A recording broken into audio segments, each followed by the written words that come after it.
Hello everyone, Ashmita tales पर आपका स्वागत है। कैसे हैं आप सब? मैं पूरी उम्मीद करती हूँ आप सब हेल्दी और वेल्दी होंगे। चलिए शुरू करते हैं हमारी कहानी तेरे होने की दुआ का अगला भाग। शिवी को पता नहीं क्यों कुछ अजीब लग रहा था। आखिर में उससे रहा नहीं जाता और वो वार्ड में चली गई। पहले माया को उसके अंदर आने का पता नहीं चला, लेकिन जैसे ही माया को ये एहसास हुआ, उसने अपने हाथ में पकड़े इंजेक्शन को झट से अपने हथेली में दबा लिया। वो पीछे पलटी और सिवी को देखकर गुस्से में बोली, तुम यहाँ अंदर क्या कर रहे हो? मैंने कहा था ना मुझे अथर्व के साथ अकेले में रहना है।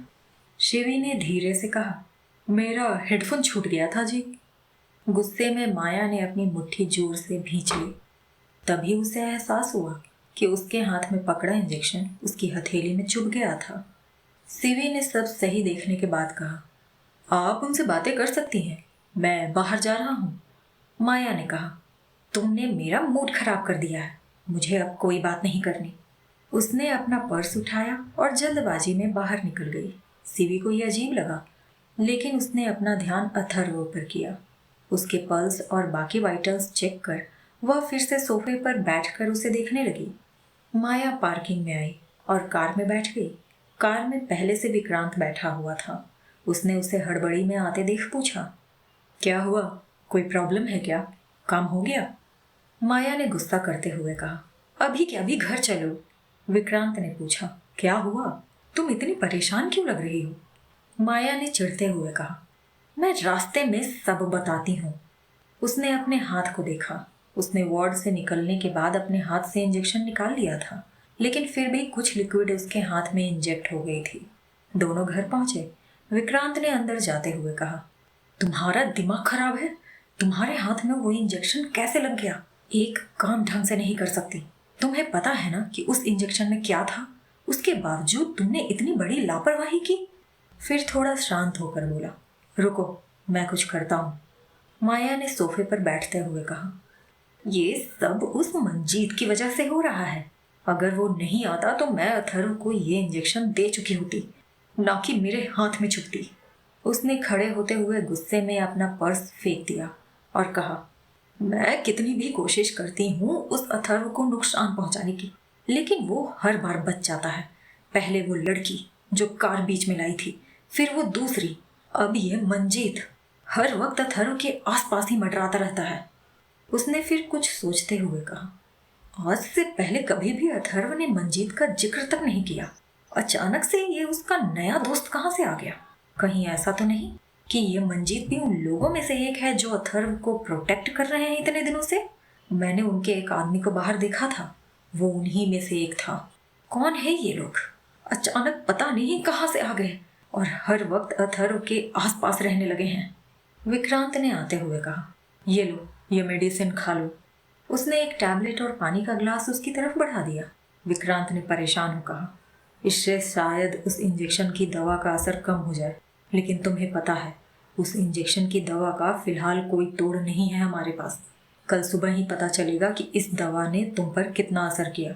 फिर उसका कंधा पकड़ कहा, जाकर आराम करो। माया अपने कमरे की तरफ बढ़ गई। अगले दिन अथर्व के सारे टेस्ट होने के बाद डिस्चार्ज कर दिया गया था। आज हॉस्पिटल में करण जी और कृतिका भी आए थे। वो सब मिलकर अथर्व का सारा सामान पैक कर रहे थे। करण जी ने पौधों को देखते हुए पूछा, इन पौधों का क्या करना है? अंजलि जी ने उसे छूते हुए कहा, आप भी अजीब बातें करते हैं। ये सारे पौधे माया लेकर आई थी अथर्व के लिए, तो हम इसे छोड़ कैसे सकते हैं? घर लेकर चलते हैं, आप इसे कार में रखवा दीजिए। अथर्व ने अंजलि जी की तरफ देखा, जो मौका मिलते ही माया की तारीफ शुरू कर देती थी। उसे समझ नहीं आ रहा था कि वो उन्हें कैसे बताए कि माया ने उनसे झूठ कहा था। मंजीत वार्ड के बाहर खड़ा था। कृतिका बाहर आई, आप यहाँ क्यों खड़े हैं? आप भी हमारे साथ घर चलिए। मंजीत उर्फ शिवी ने कहा, मैं आपके साथ जाकर क्या करूँगा, मेरी ड्यूटी यहीं तक थी। अंजलि जी ने आकर उसे साथ चलने को मना लिया। मंजीत और कृतिका अथर्व को लेकर चले गए। उनके जाने के बाद अंजना जी ने कहा, पता नहीं क्यों माया मेरा कॉल पिक नहीं कर रही। करण जी ने कहा, बिजी होगी कहीं, या फिर कोई जरूरी काम होगा।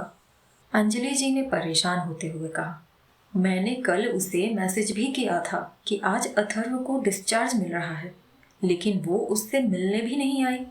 करण जी ने कहा, अभी अथर्व पर ध्यान दो अंजलि। जैसे ही सब घर पहुंचे, सामने सोफे पर व्हाइट शर्ट और ब्लू जींस पहने एक लड़का बैठा दिखाई दिया।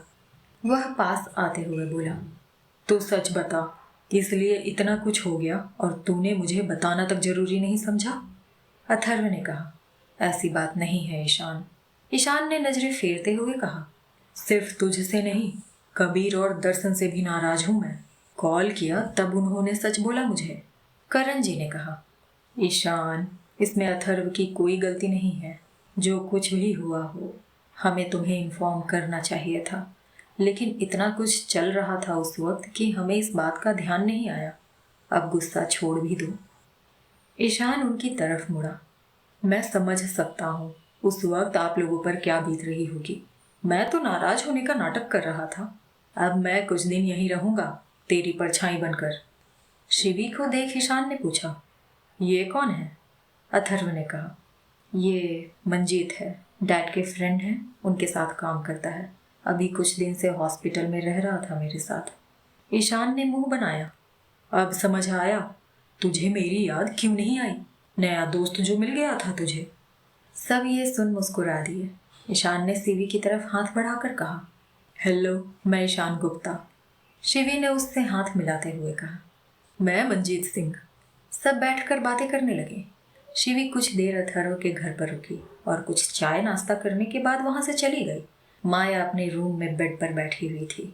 विक्रांत जो उसके सामने बेड पर बैठा हुआ था, उसने उससे कहा, परेशान मत हो, कुछ न कुछ हो जाएगा। माया ने चिढ़ते हुए कहा, मेरा हाथ काम नहीं कर रहा और तुम कह रहे हो कि कुछ हो जाएगा। फिर गुस्से में बोली, मैं ये इंजेक्शन अथर्व को दे उसे अपाहिज करना चाहती थी और अब मेरा एक हाथ अपाहिज हो गया है। अथर्व अपने रूम में बेड पर बैठा था, ईशान बेड के दूसरे किनारे पर। अथर्व की नजर उसके कमरे में रखे हुए सारे पौधों पर थी। उसे इस तरह पौधों को लगातार देखते हुए देख ईशान ने पूछा, तुम इस तरह उन पौधों को क्यों देख रहे हो?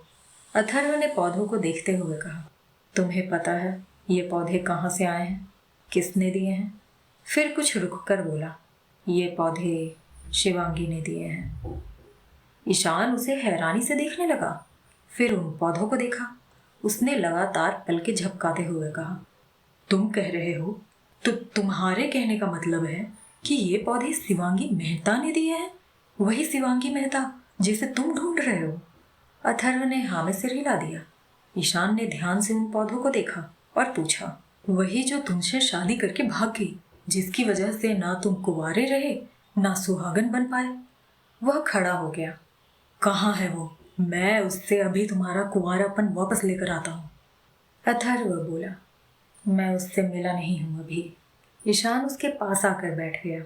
साफ साफ बता, क्या कहना चाहता है? कभी कह रहा है उसने पौधे दिए, कभी कह रहा मिली भी नहीं। दोनों बातें एक साथ पॉसिबल कैसे हैं? अथर्व ने एक गहरी सांस भरी। उसने मेरी जान बचाई थी, अपनी कार मेरे कार के बगल में लाकर। फिर जब मैं कोमा में था तो वो रोज मिलने आती थी, तभी ये पौधे उसने मेरे वार्ड में रखे थे। ईशान ने एक गहरी सांस लेते हुए कहा, यार, तेरी ये बीवी भी अजीब है। ये बिल्कुल अपनी मर्जी से तेरी लाइफ में आने जाने लगी है, हाइड एंड सीक खेल रही है। अथर्व ने उसकी बात सुन एक स्मर्क के साथ कहा, तुम्हारी बात सही है। पता नहीं, शायद ये मेरा वहम हो, लेकिन जब तक मैं हॉस्पिटल में था मुझे हमेशा ऐसा लगा जैसे वो आसपास है, लेकिन अब घर पर इन पौधों में उसे ढूंढ रहा हूँ। ईशान ने उसे लिटाते हुए कहा, भाई, तुझे आराम की जरूरत है। रही बात तेरी उस भागी हुई बीवी की, तो मैं उसे तेरे सामने खड़ा करके रहूंगा। वो यह कहकर बाहर निकल गया। अथर्व एक नजर दरवाजे को देख फिर से उन पौधों को देखने लगा, जैसे उनमें किसी को ढूंढ रहा हो। शिवी अथर्व के घर से वापस उसके सामने वाले घर में आ गई थी। वह अपने कपड़े और गेटअप चेंज कर वापस से सीवी बन गई थी। कुछ देर आराम करने के बाद वो किचन में आई। वह फ्रिज खोल उसमें रखा जूस का बोतल पकड़ने ही वाली थी कि किसी ने पीछे से आकर उस जूस के बोतल को उठा लिया। शिवी ने पीछे देखा, वहां आदित्य खड़ा था। उसने उसे घूरते हुए कहा, वो जूस की बोतल मेरी है, उसे वापस करो। आदित्य ने बोतल के चारों तरफ देखते हुए कहा, इस पर तुम्हारा तो कहीं नाम नहीं लिखा, तो तुम्हारा कैसे हुआ? शिवी ने फ्रिज का दरवाजा बंद कर कहा, क्योंकि मैंने उसे पहले देखा था और मैंने उसे लेने के लिए हाथ बढ़ा दिया था, इसीलिए वो मेरा हुआ। आदित्य ने भी उसी लहजे में जवाब दिया, क्योंकि मैंने उसे पहले पकड़ लिया और वो मेरे हाथ में पहले आ गया, इसलिए मेरा हुआ। उसने उस बोतल का ढक्कन खोलने के लिए हाथ बढ़ाया ही था कि शिवी ने झपट्टा मारकर उसे ले लिया। आदित्य ने कहा, चुपचाप उसे वापस कर दो। शिवी ने एक टेढ़ी मुस्कान के साथ कहा, अब ये मेरे हाथ में आ गया, इसलिए ये मेरा हुआ। इस बार आदित्य ने उसके हाथ पर अपने हाथ से वार किया, जिससे उसके हाथ से बोतल छूट गया और उसने उसे पकड़ लिया। आदित्य ने शिवी को बोतल दिखाते हुए चढ़ाया। ये देख शिवी ने उसे आंखें छोटी कर घूरा और उसके ऊपर किक मार दी, लेकिन इससे पहले वो किक आदित्य को लगती, वो किनारे हट गया। उन दोनों को ऐसे लड़ते झगड़ते संस्कार देख रहा था। उसने पूछा, तुम दोनों क्या कर रहे हो? शिवी ने कहा, आदित्य अपनी आदत से मजबूर फिर से मेरा जूस का बोतल लूट रहा है। संस्कार ने एक गहरी सांस ले कहा, तुम दोनों को आज कोई काम नहीं है, इसलिए दोनों बिना मतलब के काम ढूंढ रहे हो। कुछ नहीं मिला तो एक दूसरे से लड़ाई शुरू कर दी। जूस का वो बोतल किसका होगा, इसका फैसला क्यों न लड़ाई से ही कर ली जाए। मंजूर है? दोनों ने हाँ में सिर हिला दिया। तीनों कुछ देर में घर के बेसमेंट में पहुंचे। बेसमेंट में एक बड़ा हॉल था। उस हॉल के एक कोने में एक सोफा और साइड टेबल रखा था। संस्कार ने कहा, बॉटल उस सोफे की बगल वाली टेबल पे रख दो। आदित्य ने बोतल वहां रख दी। संस्कार सोफे पर बैठा और बोला, मैं रेफरी हूँ, इसलिए मैं डिसाइड करूंगा कि कौन जीता और किसे ये बॉटल मिलेगी। उसने शुरू करने का इशारा किया और दोनों फाइट करने लगे। कुछ देर बाद वहां घूमते फिरते विशाल पहुंचा। उसने देखा शिवी ने आदित्य को जमीन में टिका रखा था। उसके पीठ के ऊपर अपना एक पैर रख रखा था और उसके एक हाथ को पीछे मोड़कर पकड़ रखा था। उसने उसे देखते हुए कहा, कभी तो लड़कियों वाली हरकतें कर लिया करो तुम, ये क्या कर रही हो? शिवी ने उसकी तरफ देखा। विशाल ने संस्कार को देख कहा, तुम यहाँ बैठे बैठे क्या कर रहे हो? तुम्हें नहीं लगता तुम्हें उसे रोकना चाहिए? संस्कार ने उसे देखते हुए कहा, मैं रेफरी हूँ। विशाल ने पूछा, किस बात के रेफरी? संस्कार ने जूस की बोतल की तरफ हाथ से इशारा करते हुए कहा, ये जूस का बोतल किसका होगा, उसके लिए। विशाल ने शिवी और आदित्य की तरफ देखते हुए कहा, तुम लोगों को जरा सी भी शर्म नहीं आती? एक जूस के बोतल के लिए लड़ाई कर रहे हो? दूसरा बोतल ले लो, अगर खत्म हो गया है तो नया ले आओ। तभी सबको ढूंढते हुए वहां विधि आई। विधि को देख विशाल ने कहा, शिवी, इससे कुछ सीखो, ये कितनी अच्छी लड़की है, कभी किसी से झगड़ा नहीं करती, और एक तुम हो, जब देखो यमदूतनी बनी रहती हो। शिवी ने आदित्य को छोड़ खड़े होते हुए पूछा, ये यमदूत तो मैंने सुना है, लेकिन यमदूतनी कब से होने लगी? आदित्य अपनी कमर पकड़ खड़ा हो गया। विशाल ने उसकी तरफ आते हुए कहा, लड़की होकर वुमेन एम्पावरमेंट के बारे में कुछ नहीं पता तुम्हें? यमदूत होते हैं तो यमदूतनी भी होती ही होंगी। फीमेल्स आजकल हर जगह काम करती हैं। अगर फीमेल्स स्पेस में जा सकती हैं तो यमराज के अंडर भी काम करती ही होंगी। सब उसका लॉजिक सुन उसे देखने लगे। तभी उसने आगे कहा, मेरी तो एक ही चाहत है, जब मैं मरूं तो मुझे लेने एक हॉट सी यमदूतनी आए। शिवी ने वहां से संस्कार की तरफ जाते हुए कहा, हाँ, सपने देखो, क्योंकि जीते जीते तुम्हें कोई हॉट लड़की छोड़ो, कोई लड़की भी मिलने से रही। विशाल ने उसे घूरते हुए कहा, जैसे तुम्हारे लिए तो लड़कों की लाइन लगी है, जैसी तुम्हारी हरकतें हैं, कोई लड़का तुम्हारी शक्ल देखकर तुम्हें पसंद भी करेगा तो तुम्हारी हरकतें देख पृथ्वी छोड़ मंगल ग्रह पर रहने चला जाएगा, ताकि गलती से तुम उसे दोबारा न मिल जाओ। शिवी ने उसे खा जाने वाली नजरों से घूरा। विशाल ने विधि से कहा, विधि, शिवी को थोड़ी लड़कियों वाली ट्रेनिंग दे दो, वरना कोई लड़का इसे पसंद नहीं करेगा, जिंदगी भर कुंवारी रह जाएगी। शिवी ने गर्दन टेढ़ी कर उसे देखा। पूरी दुनिया में तुम्हें ही मेरी शादी की टेंशन है। वैसे एक बात बता दूं, बहुत जल्द अपने पति से मिलवाऊंगी तुम्हें। शैलेश जी जो बेसमेंट के दरवाजे पर खड़े थे, उन्होंने उसकी बात सुन मुस्कुराते हुए मन में कहा, शिवी की कही हुई बात सच है। आज पता चला मुझे अथर्व क्यों ढूंढ रहा था आपको। ऐसा नहीं करना चाहिए था आपको शिवी। शादी करके भाग गई आप। शैलेश जी हॉल में आए। सब उन्हें देखकर चुपचाप खड़े हो गए। उन्होंने कहा, तुम लोग आज एंजॉय कर रहे हो, अच्छी बात है, लेकिन काम अभी खत्म नहीं हुआ है। तुम सबसे बात करनी है, चलो मेरे साथ। सिवी ने जूस की बोतल उठा उसका ढक्कन खोल पीते हुए कहा, फाइनली मेरे मेहनत का फल मुझे मिल गया। सब लोग उसे देख मुस्कुरा दिए। कुछ देर में सब हॉल में बैठे थे।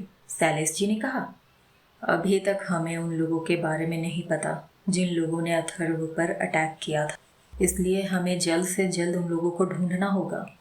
संस्कार ने कहा, हम इस पर काम कर रहे हैं। जैसे ही हमें कोई क्लू मिलता है हम आपको इन्फॉर्म कर देंगे। शैलेश जी ने हाँ में सिर हिला दिया। फिर उन्होंने सिवी से कहा, मुझे तुमसे कुछ बात करनी है। कुछ देर में वो सिवी के साथ उसके रूम में आए। पर्दे से लेकर बेडशीट तक सब ब्लू कलर का था। उन्होंने रूम में चारों तरफ देखते हुए कहा, तुम्हारा भी फेवरेट कलर ब्लू है? शिवी ने पूछा, और किसका फेवरेट कलर ब्लू है? शैलेश जी ने उसे देखते हुए कहा, किसी का नहीं। बैठो, तुमसे बात करनी थी। शिवी बेड पर बैठ गई और शैलेश जी सोफे पर बैठ गए। उन्होंने कहा, शिवी, अब तक तो तुमने अथर्व की सिक्योरिटी देखी है, लेकिन हम भी जानते हैं उस पर कभी भी कहीं से भी अटैक हो सकता है। इसलिए मैं चाहता हूँ तुम उसके घर पर जाकर उसकी सिक्योरिटी देखो। शिवी ने कहा, उसके घर के सामने ही तो हूँ। शैलेश जी ने कहा, अथर्व को नुकसान पहुंचाने वाला उसके घर में उसका कोई जानने वाला बनकर जा सकता है, तब हम कुछ नहीं कर पाएंगे। इसलिए तुम्हारा उसके करीब रहना सही रहेगा, जैसे अस्पताल में थी। शिवी ने कुछ सोचते हुए पूछा, हॉस्पिटल की बात अलग थी। उन्हें मेरे उनके साथ रहने से कोई प्रॉब्लम नहीं थी, लेकिन वो लोग मंजीत को अपने साथ अपने घर में रखेंगे? शैलेश जी ने मुस्कुराते हुए कहा, मैंने कब कहा वहाँ मंजीत जाएगा? मैं चाहता हूँ तुम मंजीत नहीं, शिवांगी मेहता बनकर जाओ। सिवी कुछ सोचने लगी। शैलेश जी ने उसे सोचते देख कहा, मुझे पता है कि तुम दोनों कानूनी तौर पर पति पत्नी हो। शिवी ने हैरानी से उन्हें देखा। कानूनी तौर पर? ऐसा? तभी शैलेश जी ने अपनी जेब से एक पेपर निकाल उसके सामने रख दिया। शिवी कभी उसे देखती, कभी उनके चेहरे को। शैलेश जी मुस्कुराए। अथर्व ने तुम दोनों की शादी रजिस्टर कर दी है। शिवी के मुंह से निकला, तो माया? शैलेश जी कुछ सोच बोले। घर वालों के कहने पर उसने हाँ कर दिया होगा मिलने के लिए, लेकिन उसने शादी के लिए हाँ नहीं की। शिवी सोच में डूबी हुई थी जब शैलेश जी ने कहा, कोई वजह रही होगी जिसकी वजह से तुम इस शादी को अपनी तरफ से खत्म कर चली गई। मैं इस मामले में दखल नहीं देना चाहता, लेकिन एक बात कहना चाहता हूँ। अथर्व को मैं बचपन से जानता हूँ, बहुत अच्छा लड़का है। अगर उसने तुम्हारे मरने की खबर सुनने के बाद भी इस शादी को रजिस्टर कर रखा है, तो वो तुमसे प्यार भी करता है। उसे पता है तुम जिंदा हो। शिवी ने तपाक से कहा, लेकिन मेरी डेथ रजिस्टर हो चुकी है। शैलेश जी ने हाँ में सिर हिलाया। पता है, लेकिन शायद अब तुम्हारे जिंदा होने का वक्त आ गया है शिवांगी। तुमने मौत का नाटक कुछ सोच कर किया होगा, लेकिन तुम भूल रही हो। तुम्हें वो सब भी वापस लेना है जो तुमसे छीना गया है। मैं संतोष मेहता और संगीता मेहता की बात कर रहा हूँ। शिवी खिड़की से बाहर कपूर हाउस को देखने लगी। शैलेश जी बोले, अथर्व आपको पिछले 3 साल से ढूंढ रहा है शिवी। शिवी आंखें फाड़े उन्हें देखने लगी। अथर्व उसकी डेथ रजिस्टर होने के बाद भी उसे ढूंढ रहा है, लेकिन उसे कैसे पता चला वो जिंदा है? उसने तो सब बहुत सावधानी से किया था। यहाँ तक जब संस्कार उसके कहने पर उस लड़की की डेड बॉडी अरेंज कर लाया था, उसने खुद उसे आग के हवाले किया था ताकि वो अपने बीते हुए कल को पीछे छोड़ सके। वो तब तक उस घर के पास से नहीं गई थी जब तक वो घर पूरी तरीके से जलने नहीं लगा था। उसने खुद अथर्व को देखा था। उसे देखकर यही लगा था वो उसकी मौत को सच मान चुका है। तो फिर कहाँ गलती हुई? आखिर क्यों वो पिछले 3 साल से आगे नहीं बढ़ा है? शैलेश जी की आवाज़ से वो अपनी सोच से बाहर आई। कल मैं तुम्हें कपूर हाउस लेकर जाना चाहता हूँ। तुम एज ए फिजियोथेरेपिस्ट अथर्व के साथ रहो। इससे 2 काम हो जाएंगे। इस वक्त उसे एक फिजियोथेरेपिस्ट की ज़रूरत भी है और उसकी सिक्योरिटी भी तुम देख लोगी। सिवी कुछ सोचने लगी। सैलिस जी बोले, बेटा तुम दोनों अपने बीच की गलतफहमी दूर करो और इस रिश्ते को एक और मौका दो। सिवी को सोचने का वक्त दे सैलिस जी वहाँ से कपूर हाउस चले गए। इस वक्त घर पर ईशान और अथर्व के अलावा कोई नहीं था। सैलिस जी अथर्व से मिलने उसके रूम में पहुंचे। ईशान सोफे पर बैठा अथर्व से पहले से बातें कर रहा था। वो बेड पर उसके बगल में बैठ गए। अथर्व ने कहा, बहुत वक्त के बाद आ रहे हैं आप अंकल। सैलिस जी मुस्कुराए, काम हमारा ऐसा है कि वक्त ही नहीं मिलता। ईशान ने खड़े होते हुए कहा, मैं आप लोगों के लिए कुछ लेकर आता हूँ। वो वहाँ से चला गया। अथर्व ने धीरे से कहा, जिस लड़की के बारे में मैंने आपको पता करने के लिए कहा था वो मेरे हॉस्पिटल में ही काम कर रही थी, लेकिन अब जॉब छोड़ दिया है। क्या आप पता कर सकते हैं इस वक्त कहाँ होगी वो? सैलेश जी उसे देखने लगे। उसने कहा, कोमा में रोज मिलने आती थी। ये पौधे उसके दिए हुए हैं। सैलेश जी ने मन में कहा, इसका मतलब अथर्व काफ़ी कुछ जान चुका है। शिवांगी, अब आपको शायद जिंदा होना ही पड़ेगा। फिर अथर्व से बोले, तुम परेशान मत हो, क्या पता इस बार उसे तुम्हारे सामने खड़ा कर ही दूं मैं। अथर्व की आंखों में एक चमक आ गई। तभी ईशान उनके लिए कुछ स्नैक्स लेकर आया। सब बातें करने लगे। अगले दिन कपूर हाउस में करण जी और अंजलि जी के सामने सैलेश जी के साथ एक लड़की खड़ी थी। उसने आज ब्लू कुर्ती के साथ व्हाइट कलर का प्लाजो पहन रखा था। हाथ में हैंडबैग, कानों में बड़े बड़े सिल्वर कलर के झुमके थे और एक हाथ में उसने सिल्वर कलर की चूड़ियां पहन रखी थी। माथे पर बिंदी और आधे बाल खुले हुए थे। शैलेश जी ने उन्हें इंट्रोड्यूस करवाते हुए कहा, ये शिवांगी मेहता है। कुछ वक्त पहले तक चरक हॉस्पिटल में ही एज ए फिजियोथेरेपिस्ट काम कर रही थी, लेकिन अब उसने वो काम छोड़ दिया है। उसे फ्लेक्सिबल टाइमिंग्स चाहिए थी। मैंने सोचा क्यों ना अथर्व के लिए फिजियोथेरेपिस्ट के तौर पर शिवांगी को ही रखा जाए। फिर शिवांगी की तरफ मुड़े। ये अथर्व के पिता करण कपूर और उसकी माँ डॉक्टर अंजलि कपूर हैं। शिवांगी ने आगे बढ़कर उनके पैर छू लिए। अंजलि जी ने उसका कंधा पकड़ खड़ा करते हुए कहा, इसकी ज़रूरत नहीं है। शिवांगी मुस्कुराई, कैसे ज़रूरत नहीं है मैम? मेरी माँ कहती थी हर अच्छे काम से पहले बड़ों का आशीर्वाद लेना चाहिए। अंजलि जी ने मुस्कुराकर उसके माथे पर हाथ फेरते हुए कहा, बहुत अच्छे संस्कार दिए हैं आपके माता पिता ने, वरना आजकल बच्चे कहाँ इतनी इज्जत देते हैं बड़ों को। शिवांगी ने करण जी के पैर छुए तो उन्होंने उसके माथे पर हाथ रख दिया। शिवांगी अपने बैग से एक फाइल निकालकर अंजलि जी की तरफ बढ़ाते हुए बोली, इसमें मेरे सारे वर्क एक्सपीरियंस सर्टिफिकेट और बाकी के डॉक्यूमेंट्स हैं, आप देख लीजिए। अंजलि जी फाइल देखने लगी। वहीं करण जी की नज़र शिवांगी पर टिकी थी। झुकने की वजह से शिवांगी के गले में अथर्व की पहनाई चेन उसके कपड़ों के ऊपर आ दिखने लगी थी और करण जी उस चेन को अच्छे से पहचानते थे। उन्होंने अपनी नज़रें फिर सैलेश जी पर कर दी।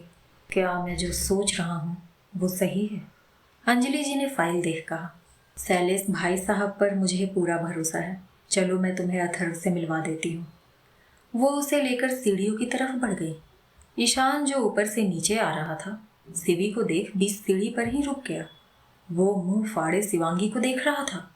उसके हाथ में पकड़ा फोन छूटकर नीचे गिर गया। शिवी ने उसका फोन उठाकर उसे थमाते हुए कहा, संभाल कर, वो टूट सकता है। शिवी और अंजलि जी उसके बगल से होते हुए ऊपर चले गए। वो कुछ देर बाद होश में आया और उसने खुद से कहा, ये शिवांगी थी, खुद चलकर यहाँ तक आई है। वो मेरा वहम नहीं था, ना ही शिवांगी का भूत था। उसने अपना सिर झटका। अथर्व को बताना होगा। वो ऊपर की तरफ भागा। वो आकर अथर्व के रूम के दरवाजे पर खड़ा रह गया, क्योंकि शिवांगी और अंजलि जी अंदर थे। अंजलि जी ने कहा, अथर्व देखो तुमसे मिलने कौन आया है। अथर्व आंखें बंद कर बैठा था। आज सुबह से उसका मूड ऑफ था और ये बात घर में सबको पता थी, लेकिन कारण किसी को नहीं पता था। अंजलि जी ने आगे कहा, अथर्व तुम्हारे लिए सैलिश अंकल ने एक फिजियोथेरेपिस्ट सजेस्ट की है, वही तुमसे मिलने आई है। कम से कम आंखें खोलकर उसे हाय तो कह दो। लेकिन अथर्व अभी भी आंखें बंद किए बैठा था, जैसे उसने उनकी बात सुनी ही नहीं थी। शिवी उसे देख मुस्कुरा दी। उसके मूड स्विंग्स उसने हॉस्पिटल में भी देखे थे। उसने मुस्कुराते हुए कहा, हेलो डॉक्टर अथर्व कपूर, मैं शिवांगी मेहता। अथर्व ने शिवांगी की आवाज़ सुनते ही आंखें खोली और उसकी तरफ हैरानी से देखने लगा। शिवांगी की मुस्कान और बड़ी हो गई और ये देख अथर्व ने अपनी आंखें छोटी कर ली। वहीं दरवाजे पर ईशान खड़ा था और उसके ठीक पीछे करण जी। उन्होंने मन में कहा, इसका मतलब मेरा शक सही था।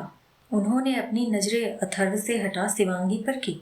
आपसे मिलने की चाहत थी मेरी और आप खुद घर आ गई, हमारे घर की बहू और अथर्व की पत्नी। क्या करेगा अब अथर्व? क्या कपूर परिवार के बाकी सदस्य इस रिश्ते को स्वीकार कर पाएंगे? जानने के लिए सुनते रहिए ये कहानी तेरे होने की दुआ। अब इस कहानी में और मजा आने वाला है क्योंकि अथर्व और शिवांगी आखिरकार एक दूसरे के आमने सामने आ चुके हैं। उनके बीच का ये लुका छिपी का खेल अब खत्म हो गया है। इसीलिए बने रहिएगा इस कहानी के साथ। थैंक यू सो मच इस वीडियो को यहाँ तक देखने के लिए। अगर आपको ये कहानी पसंद आ रही है तो प्लीज़ वीडियो को लाइक कीजिए, कमेंट सेक्शन में अपने विचार साझा कीजिए। आपके कमेंट हमेशा मेरे लिए मोटिवेशन का काम करते हैं। और हाँ, प्लीज़ इस चैनल को सब्सक्राइब कर मुझे सपोर्ट दिखाइए, मुझे इसकी बहुत ज़रूरत है। मैं मिलती हूँ इस कहानी के अगले भाग के साथ बहुत जल्द। तब तक के लिए take care and bye bye.